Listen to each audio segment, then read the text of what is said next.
കുംഭമാസത്തിലെ കൃഷ്ണപക്ഷത്തിലെ 13-ാം രാത്രിയും 14-ാം പകലുമാണ് ശിവരാത്രി ആഘോഷിക്കുന്നത്. കൂവളത്തിന്റെ ഇലകൾ ശിവന് അർപ്പിക്കുന്നതും ഉപവാസമനുഷ്ഠിക്കുന്നതും രാത്രി ഉറക്കമിളക്കുന്നതും പഞ്ചാക്ഷരി മന്ത്രമായ ഓം നമ ശിവായ ജപിക്കുന്നതും ശിവപൂജ ചെയ്യുന്നതുമൊക്കെയാണ് ഈ ദിവസത്തെ പ്രധാന ആചാരങ്ങൾ. ശിവരാത്രിയുമായി ബന്ധപ്പെട്ട പുരാണകഥ ഇങ്ങനെ: പാലാഴി മഥനം നടത്തിയപ്പോൾ രൂപം കൊണ്ട കാളകൂടവിഷം ലോകരക്ഷാർത്ഥം ശ്രീ പരമേശ്വരൻ പാനം ചെയ്തു. ഈ വിഷം ഉള്ളിൽ ചെന്ന് ഭഗവാന് ഹാനികരമാവാതിരിക്കാൻ ശ്രീ പാർവതി അദ്ദേഹത്തിന്റെ കണ്ഠത്തിൽ മുറുക്കിപ്പിടിക്കുകയും വായിൽ നിന്നു പുറത്തു പോവാതിരിക്കാൻ ഭഗവാൻ മഹാവിഷ്ണുവായ പൊത്തിപ്പിടിക്കുകയും ചെയ്തു.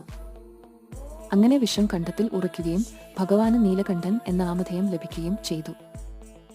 ഭഗവാന് ആപത്തൊന്നും വരാതെ പാർവതി ദേവിയും മറ്റു ദേവീദേവന്മാരും ഉറക്കമിളച്ചിരുന്നു പ്രാർത്ഥിച്ച ദിവസമാണ് ശിവരാത്രി എന്നാണ് വിശ്വസിക്കുന്നത്. ശിവരാത്രി ദിവസം മരിച്ചവർക്ക് വേണ്ടി പിതൃബലി അർപ്പിക്കുന്നത് ഏറ്റവും പുണ്യകരമാണ് എന്ന് വിശ്വസിക്കുന്നു.